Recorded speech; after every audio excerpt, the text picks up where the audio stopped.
Welcome to episode 53 of Cocktail Hour. I'm Andy. I'm Rev. And we are just very excited to be here again. Yay. So enthusiastic. Yay! And today's podcast is brought to you by Audible.com. Get a free audio book download at www.audibletrial.com/cocktail hour. Over 100,000 titles to choose from for your iPhone, Android, Kindle, or MP3 player. Yay. That's right. So sign up, damn it. Yeah, it just takes a minute, and you get free stuff, and you don't have to stick around. You just get a free damn audiobook. So I mean, really, it's a win-win. Huh? It's a win-win. A win-win. Yay. Or as they say on Office Space, it's a win-win-win. That was The Office. Oh, it's God. a win-win-win. It's one of those damn Office things. I haven't even started drinking yet. Oh my God! And speaking of drinking, what a great segue. Thank you. Yeah. Our drink today is something I was very excited about trying, and this particular drink is also in the story that we read for this show, and we'll talk about that a little bit more later. But it's called the Kentucky Mule.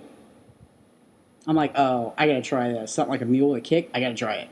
And I made myself a regular drink. I didn't double it up. I made a regular drink, and it's sitting over here. The damn ice cubes are melting. Crap. But yeah, it's got 1.5 ounces of bourbon, ice, a splash of lime juice, and then ginger beer. So what you do is you mix together crushed ice in a glass, and you put in your bourbon, your little splash of lime juice, and your ginger beer. Now you can garnish it with mint leaves, but I'm like, mint leaves are for pussies, so I don't do it. Just saying. Actually, I didn't have any mint leaves. That's why I didn't do it. Pussy.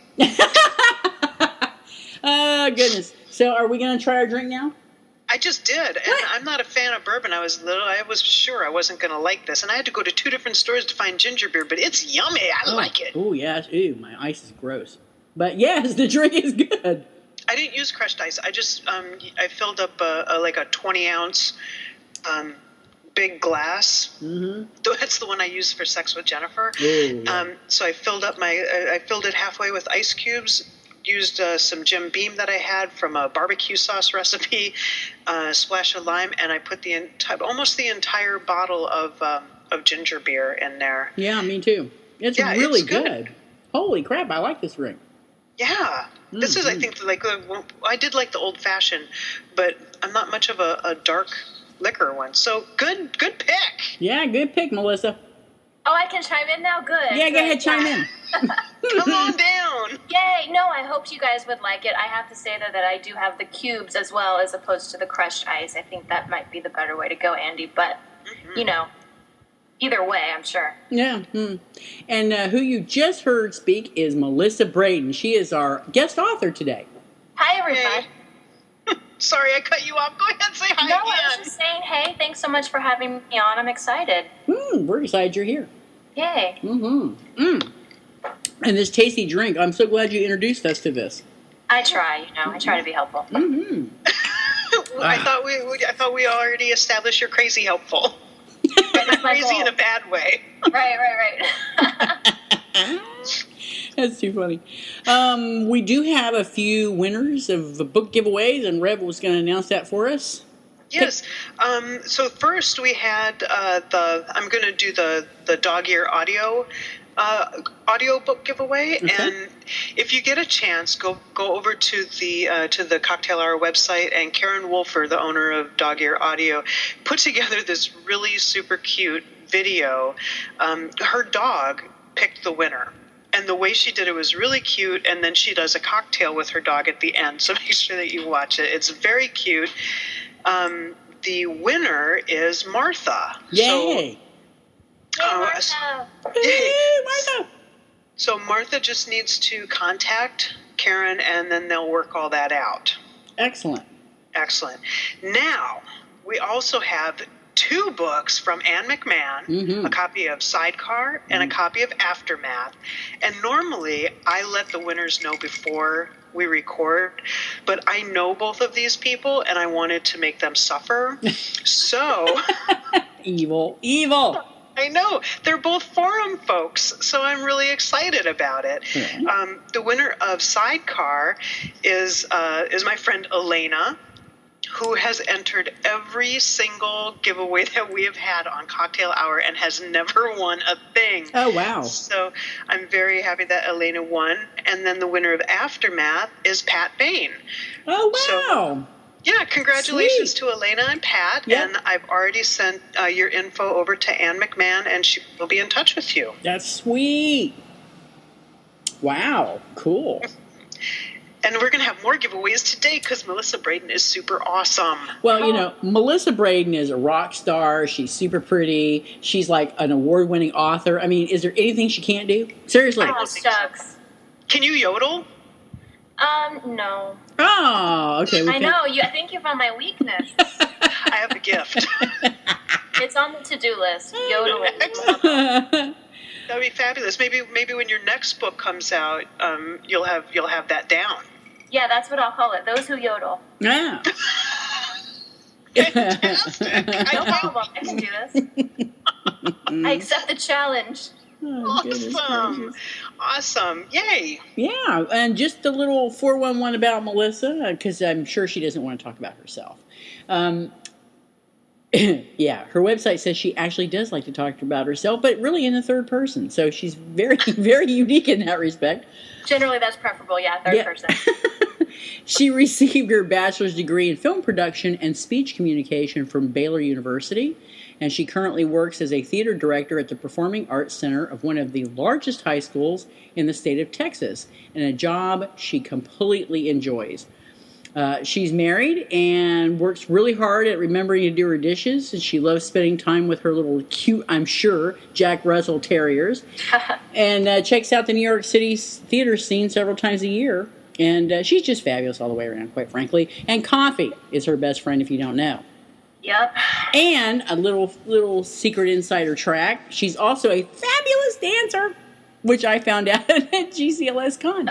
I'm really not. I think I'm happy with the compliment, but I wish I were a better dancer, actually. That's my wish in life. Ah, yeah. Well, you did me proud, sister. Yay, I'm happy about that. Maybe you could be the dancing yodeler. Maybe you could just work on both of those That's things. not right. I really should if I wanted to be productive with my time. It could be an awesome career move for you. Right. I could do my own show. You would. And if you made it clog dancing, it would really be all tied in. Oh, well, now you've just gone too far. No, we'll see what I can do. Oh, goodness. All right, Well, excellent. Melissa, welcome to our show. We're very happy to have you here.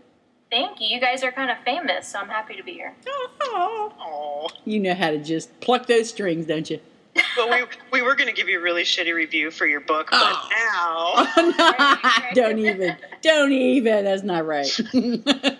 Well, we actually were very, very excited to read Heart Block. It's not the first book that you've written, but it is your most recent book, your second. Right, yeah.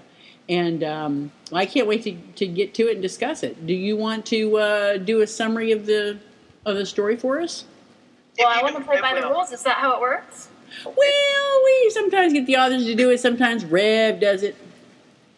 Well, no, I don't mind doing it. I can tell you a little bit about Heart Block. Heart Block is the story of Sarah Matamoros, who is the daughter of an immigrant from Mexico, and she is working very hard at the family business while at the same time raising her young daughter, Grace, and she meets Emery Owen, who is pretty much her exact opposite. And Emery is a socialite who has never really had to long for anything in her whole life. She was born into high society and wealth, and but not from a very loving set of parents. And so I think the two discover something in each other and work to make their lives fit together, because sometimes you can fit with another person quite well, but your lives don't always match up, and it's about making that happen. And, you know, if love really is a part of that, can you find a way? I think that's about it, yeah. Mm-hmm. Yeah. Wow, All that was a nice summary. Thanks. Very nice summary. Red, would you like to go first? I don't know. Do you trust me to go first, or do you want to go first? No, I See, trust- Melissa, normally I just take off and go. No, go ahead, take okay. off and go. I'm so used to that. That is just, I'm kind of conditioned, like Pavlov's dog. Rev goes right. Yeah. Okay. Well, I hadn't before Heart Block. I hadn't read any of your work. I didn't read Waiting in the Wings, so I wasn't really sure what to expect. And I'll be really, really honest with you. Okay. I mean, I wasn't not looking forward to reading it, but I just expected it to be kind of, your standard.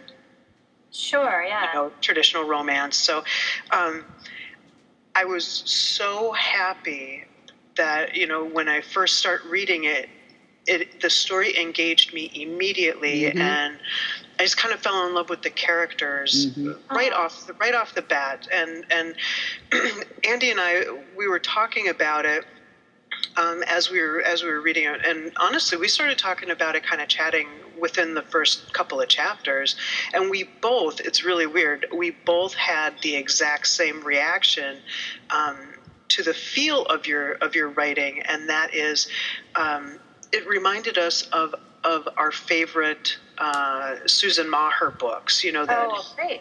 And she's a big deal to both of us. So we really the humor, you've got really quick-witted dialogue and this really nice kind of understated humor.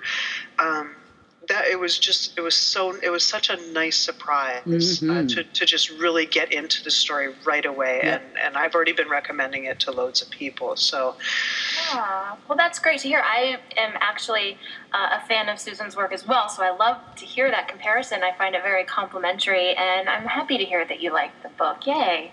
Very much so. Very, very much. Did you Andy, get to? do you want to? Yeah. I really I agree with everything Rev said, but one of the other things is it felt like it was a longer book, but it wasn't, and I mean that longer book in a good way, because the characters didn't feel rushed. Sometimes when you read a novel, it's like the author wants to give you everything about these characters, and they do it rather quickly. But in this case, you just let the story unfold, and it didn't feel rushed. It didn't feel like you were putting things in there in bad timing in order to get what you wanted to say done. I mean, it was very smooth, and the characters just jumped right out at you, and it was very engaging story. And I couldn't put it down. I think I texted you one night where I was like, God damn it, I got to get ready for work, and I got to go to bed, and I can't stop reading the book. Right, that was great. That was not right, damn it. But it was really it was just that good.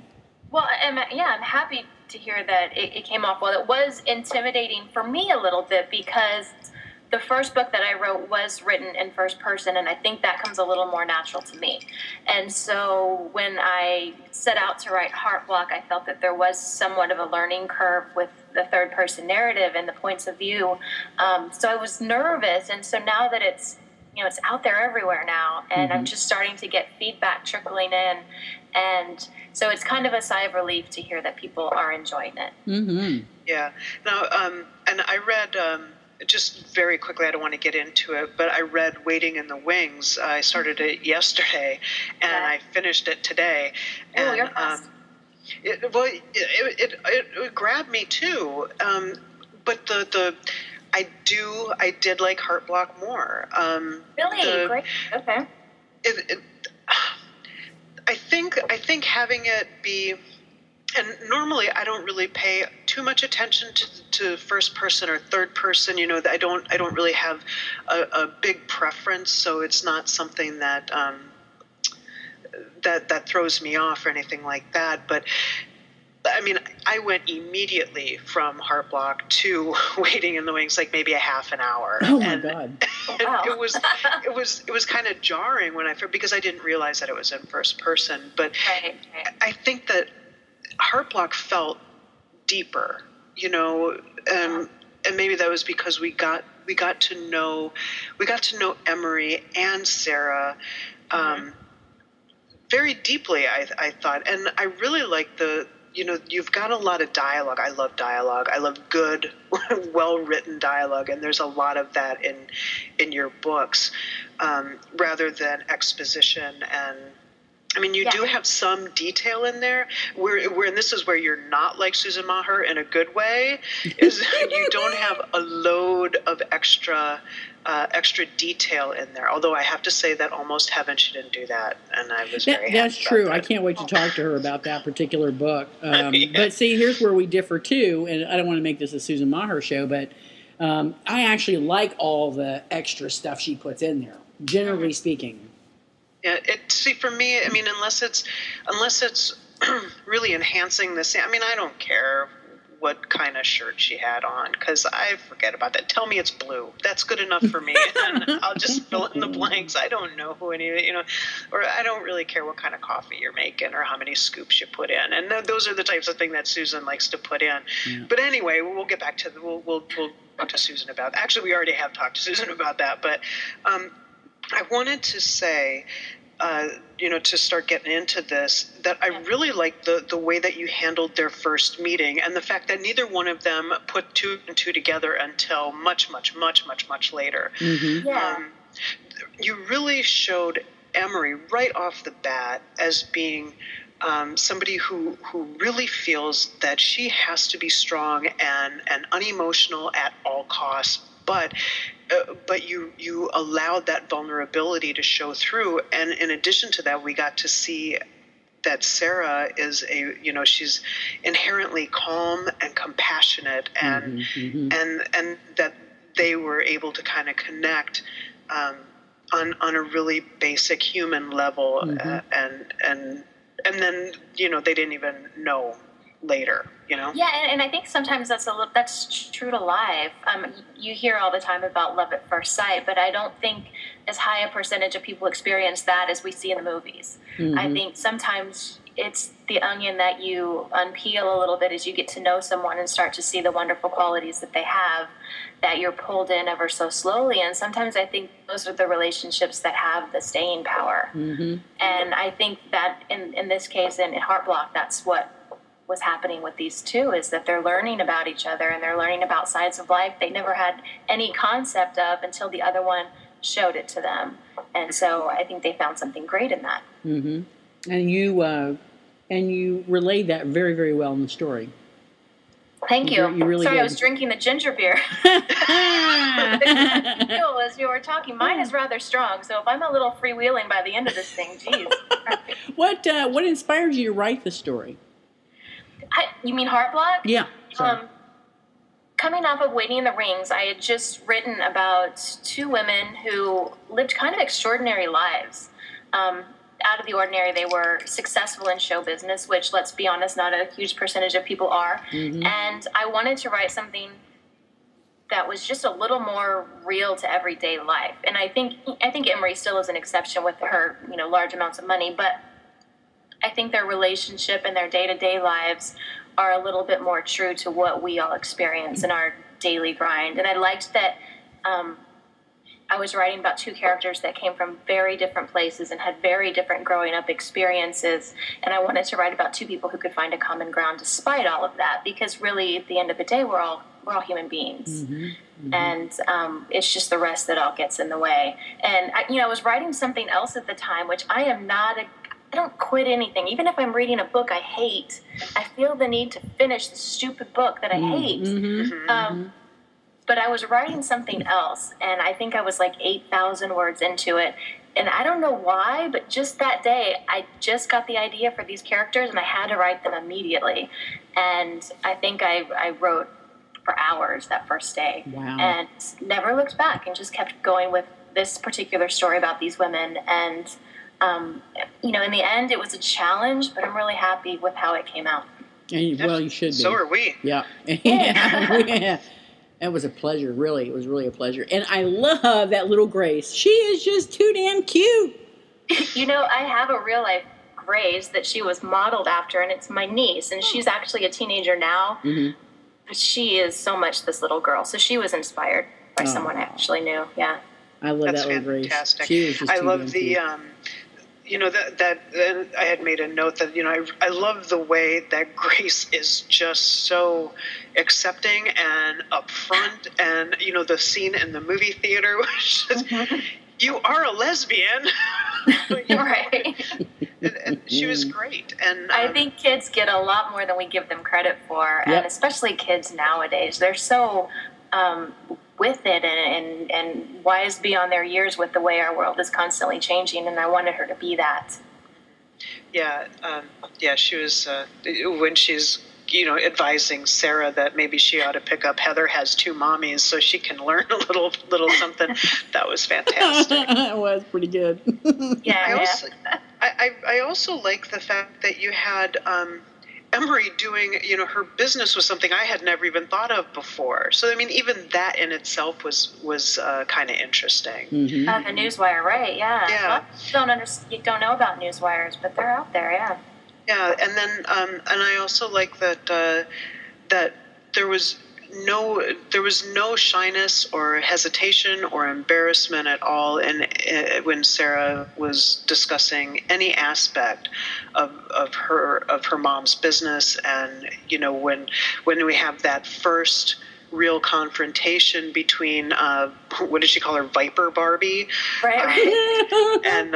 and Sarah it was at Emery's birthday party, and Sarah got, and very rightly so, got pissed off at Emery for trying to kind of gloss over it a little bit, and she just stood right up and said, "No, yes, I was your cleaning woman," and that takes a lot of balls to do something. It takes massive ovaries to do something like that, and yeah.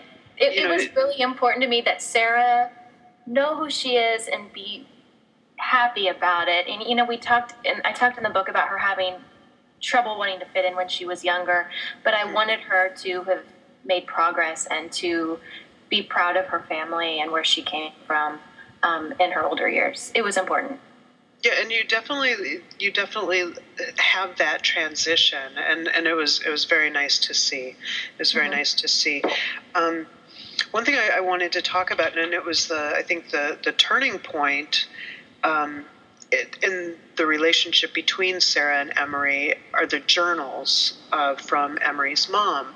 Right. And I really love the fact that Sarah was honest about, I'm sorry about this, but I read them.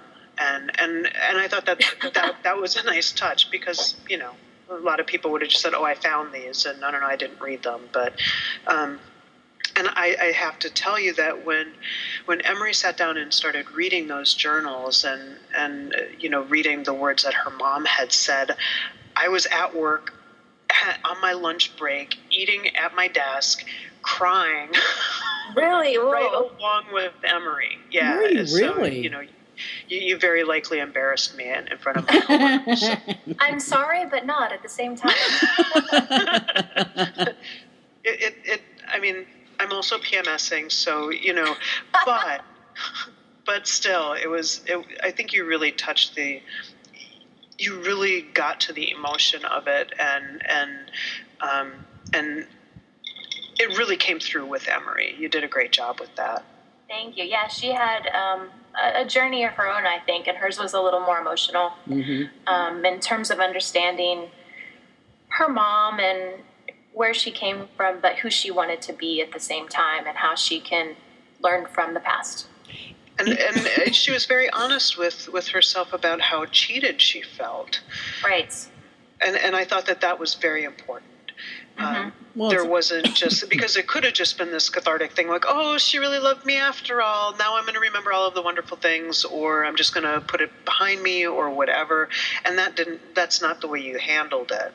And it felt more genuine. Yeah, exactly. I think the way Melissa told that story with Emery and her mother and the journals was really what you would expect true life to be like in that situation.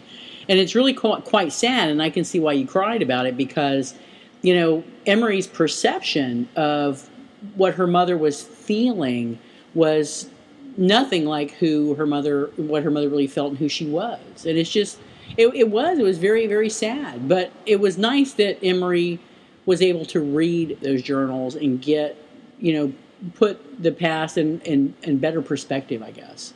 And then, too, that really fed into her self-doubt when it came to building a relationship with Sarah, because Grace is involved, and then you also have Lucy and her other friends off to the side, telling her, well, that's not what you do, and you don't, you're not good at relationships, and you're unemotional, and all of that. So I mean, for her to be able to deal with her, the changing opinion, her realization that her mom's opinion of her wasn't what she thought it was, and then trying to battle through what her friends, who her friends think that she is, that was really hard on her. And I know that we keep saying this, but it just felt genuine. It felt real. Yeah, absolutely.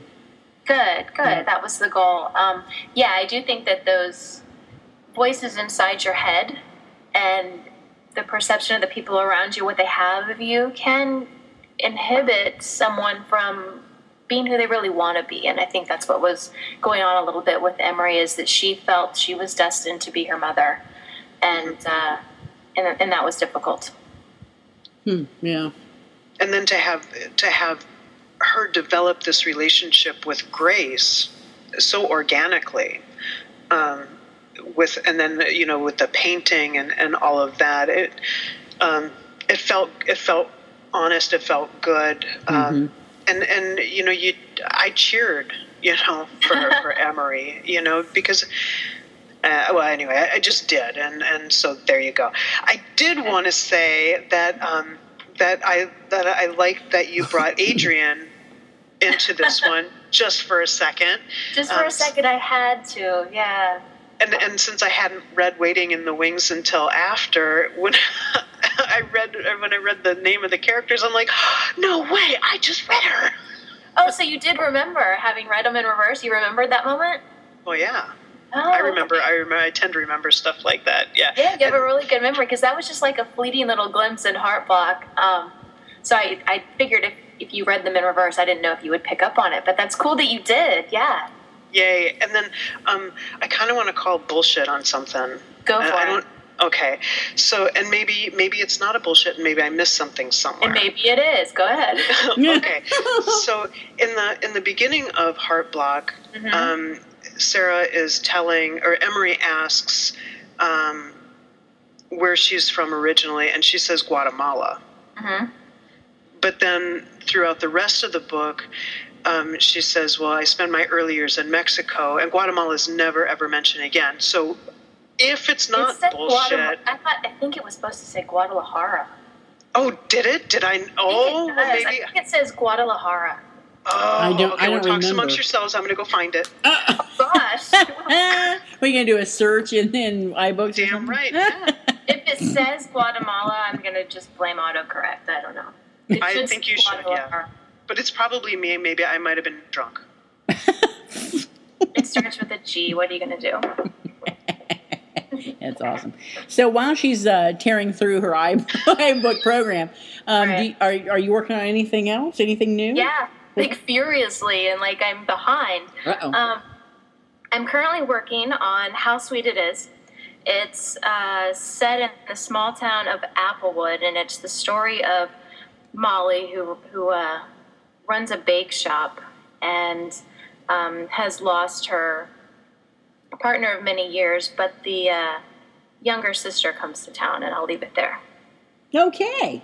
Yeah. I'll be sure to read that.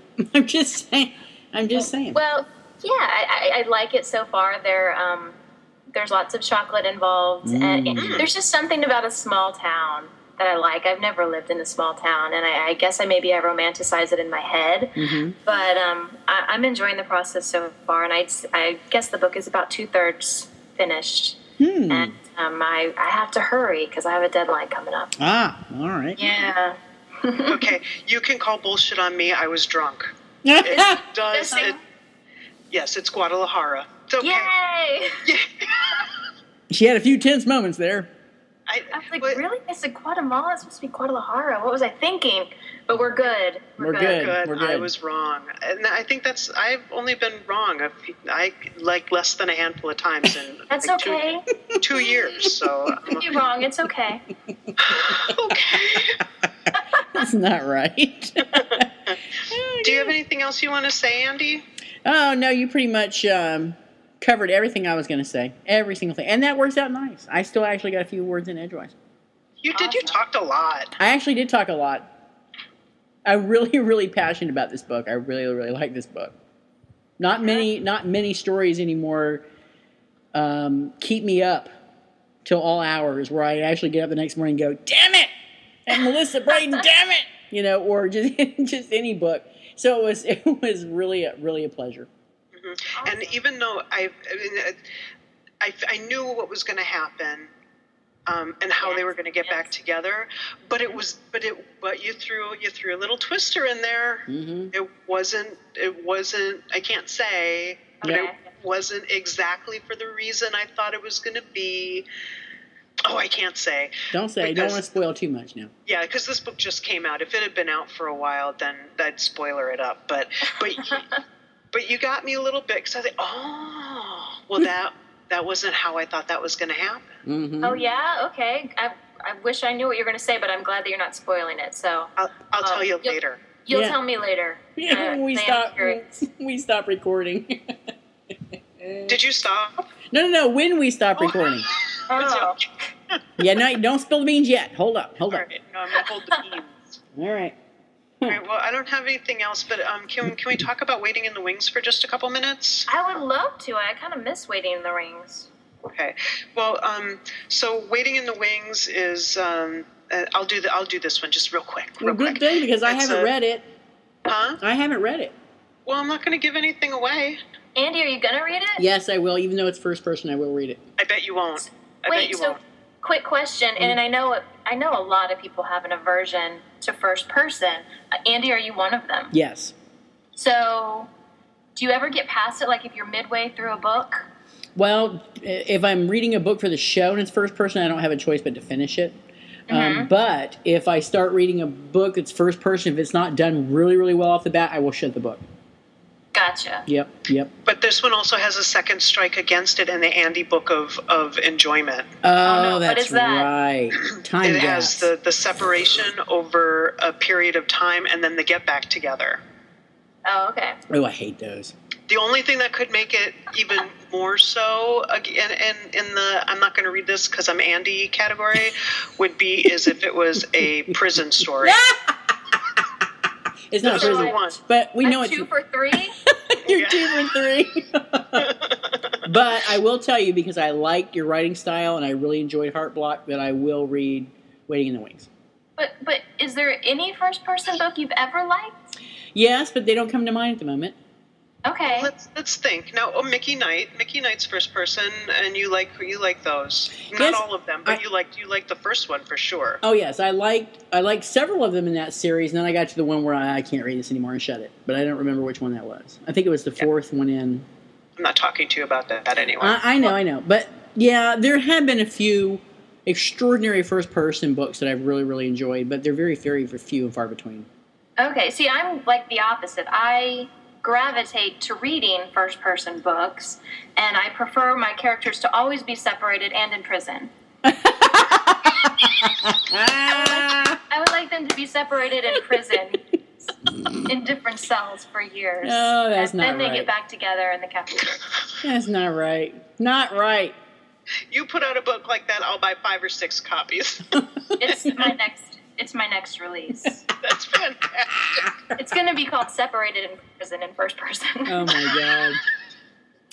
Damn, That's you ain't awesome. right. Are you doing the author bid again next year?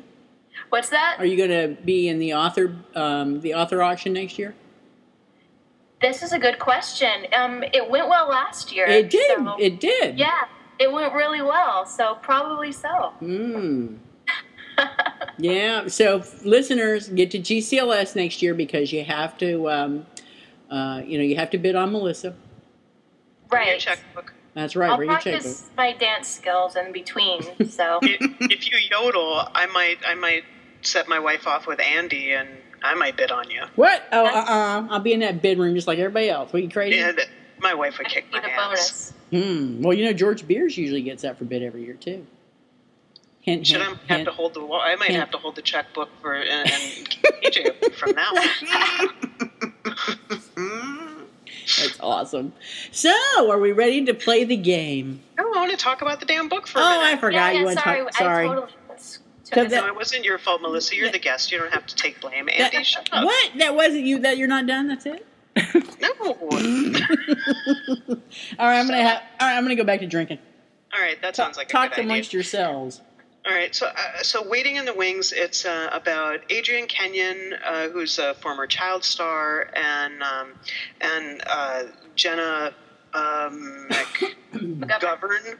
Yeah. Okay. All right. Jenna McGovern, who's just out of college and kind of gets this big break in a New York show, and she and Adrian get to know each other very quickly. They connect. They fall in love, and then Jenna's career kind of throws a curveball, and then stuff happens, and stuff Right. and stuff and stuff. Got So. Because and I'll be honest, I didn't see that separation coming. And Yeah, I get that a lot, actually. I turned the page and it's like 4 years later. I'm like, what the fuck? No way. So, but it was okay. I regrouped quickly. You didn't throw the book across the room or anything, did you? No, I have it on my Nexus 7. I don't throw that for anything. No. Yeah, good call. No, I wasn't upset or anything, but it did throw me. But like I said, you get over that quickly and say, oh, okay. And this one was much more of a traditional what you expect out of a kind of standard lesbian romance book. Right. But I still really connected with the characters, which, to be honest with you, I think I connected, even though Jenna is the one telling the story, I connected more with Adrian. Okay, good. And I felt for her. Another damage, because of my parents' kind of character, like Emery.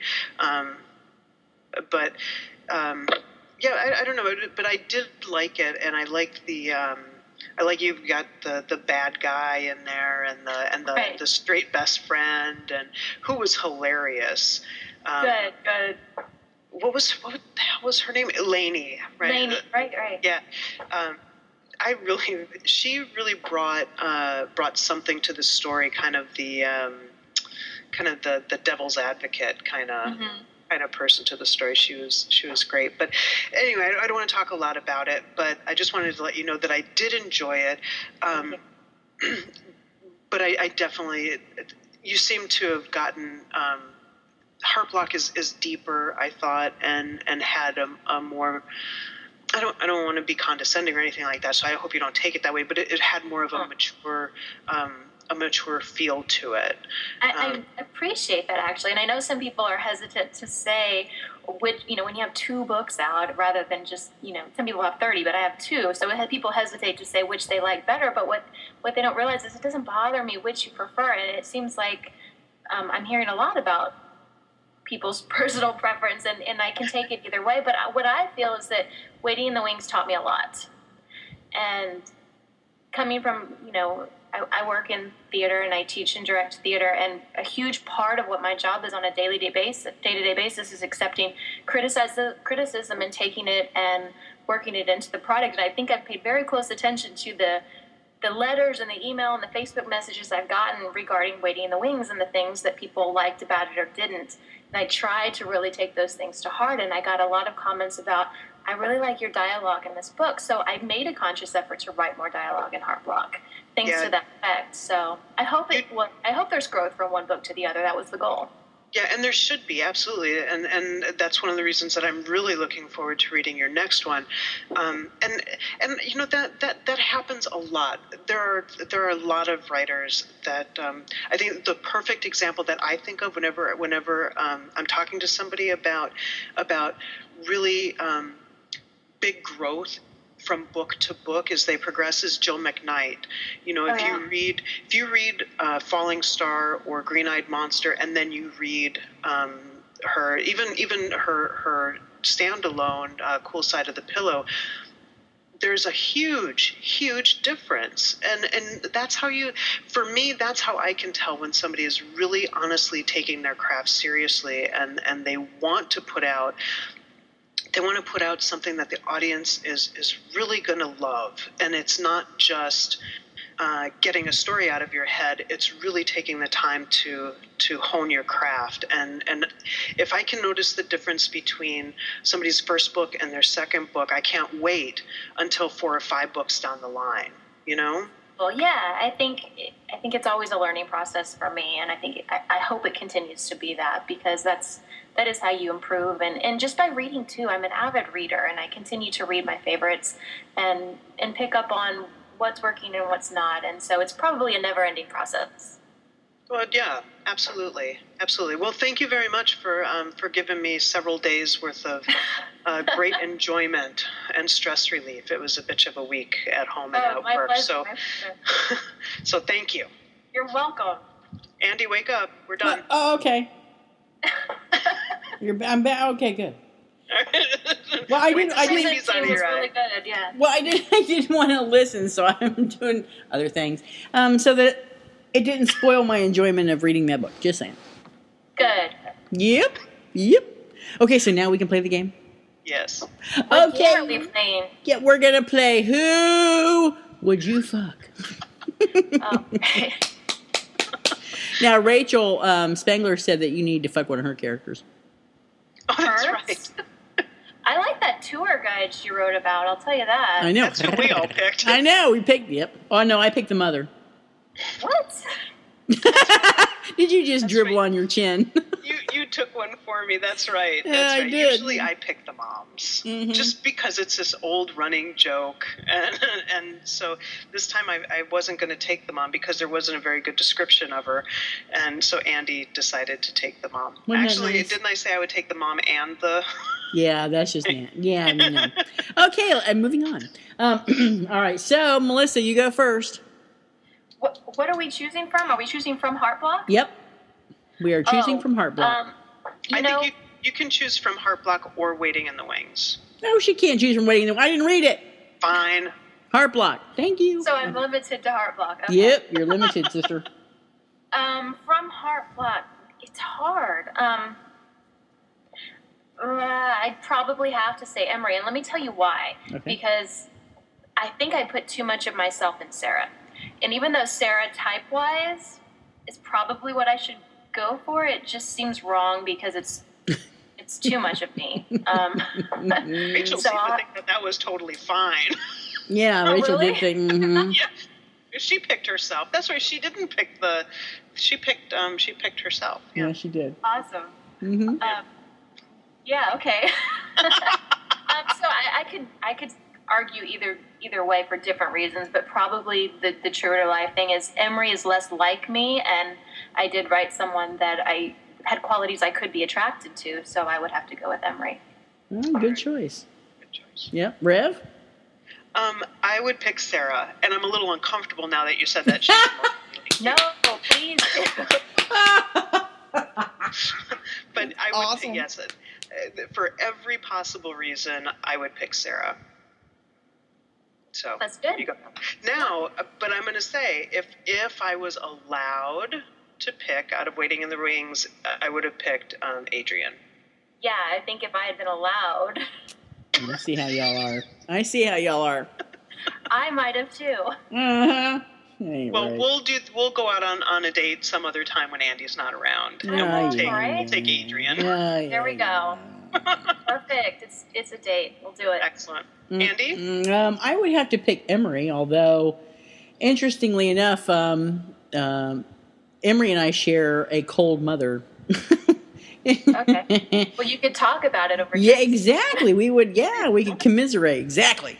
So, but, I just think from the descriptions I read and who Emery is, I just think she's hot. Just saying. So, yeah, Emery would be my pick. Well, there you go. And I have we have 2 for Sarah. Oh no, we have 2 for Emery, and well, yeah, I get Sarah all to myself then. There you go, right? Yeah, yeah. No waiting in line.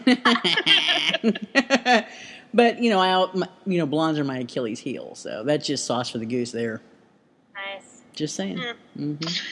Well, all right then. So, Melissa, did you have anything else that you wanted to say? I think you guys are awesome. There you go. Oh, okay, awesome. That's a good way to wrap it up. Yeah, I think so. Yeah. Mm-hmm. Well, we do have, so we have the giveaway. I hadn't talked about that. Yep. Melissa has very generously offered to give a paper copy, a signed paper copy of both Waiting in the Wings and Heart Block to a couple of our lucky listeners. So, and I didn't explain this perfectly well on the Anne McMahon one, I don't think, so I want to be really clear here.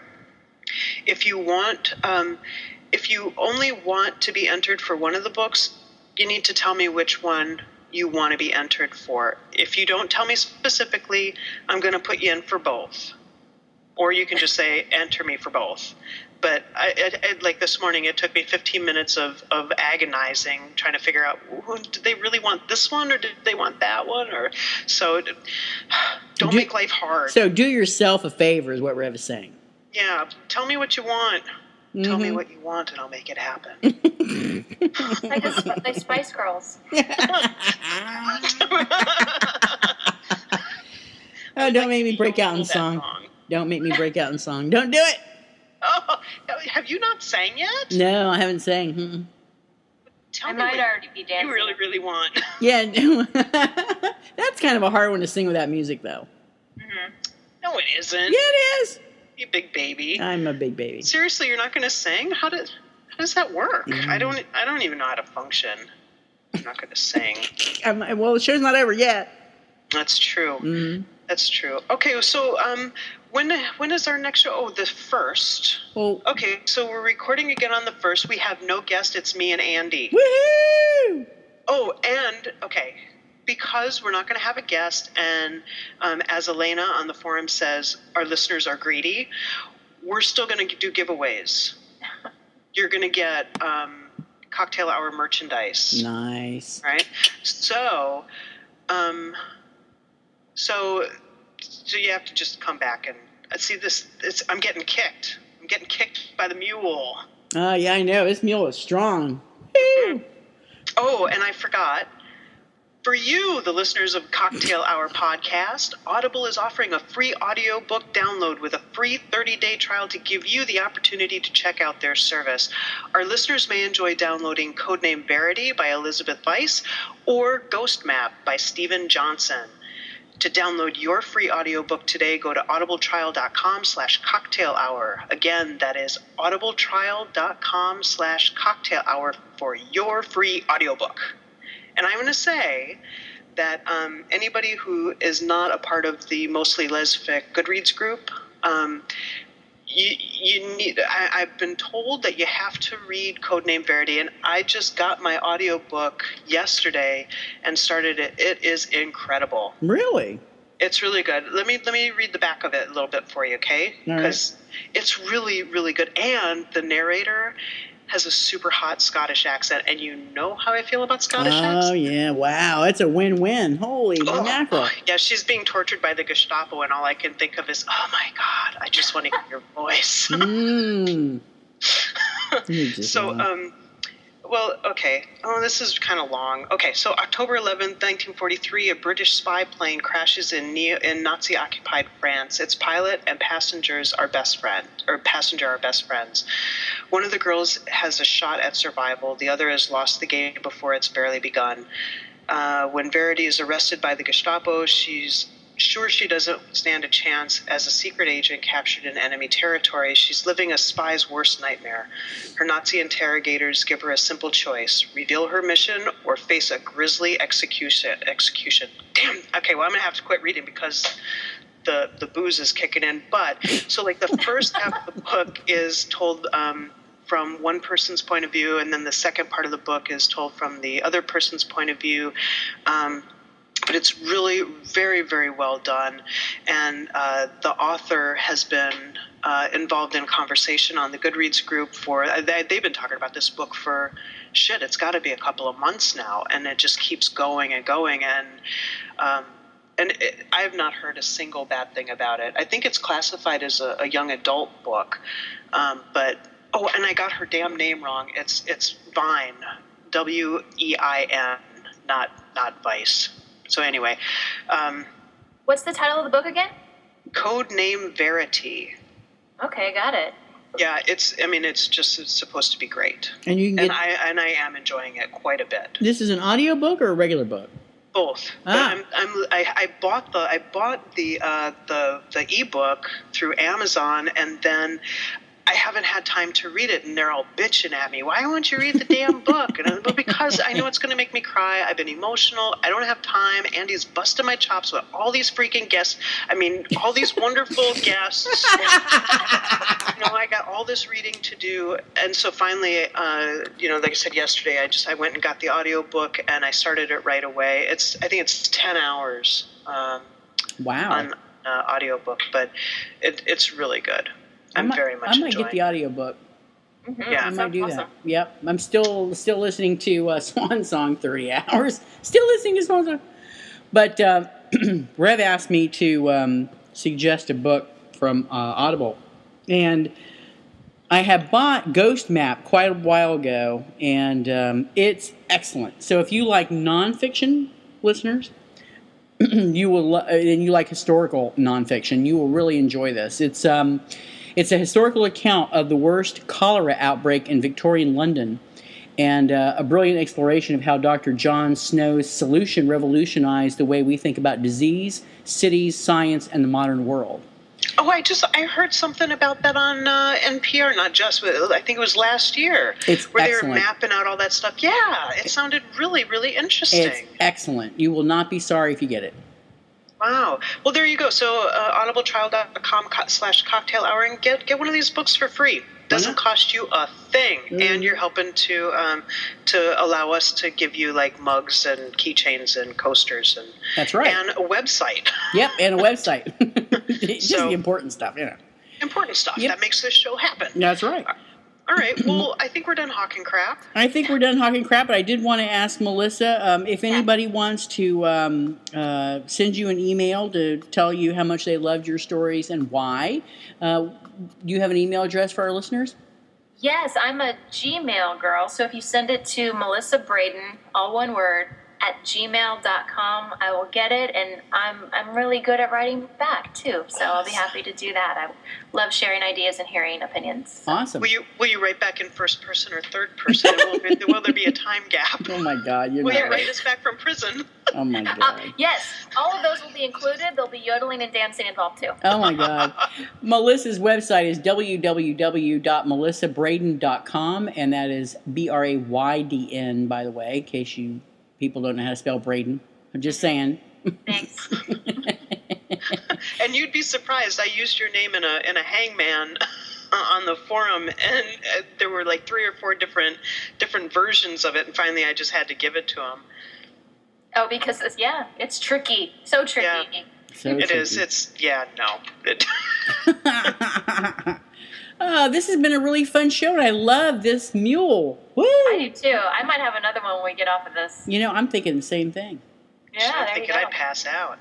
Oh, no, you wouldn't. Well, thank you very much, Melissa, for being with us. You've been a pleasure. Thank you guys for having me. It's been a blast on here. Yeah. Excellent. When is your next book coming out? When are you thinking? Maybe, possibly? I think it's looking like late 2013. So. All right. Can we get you? Let's get you on the schedule. Yeah, That'd be great. It seems like all my books come out in the fall. It sounds like that's what's going to happen again. We'll see. Well, give me plenty of time to read that first book.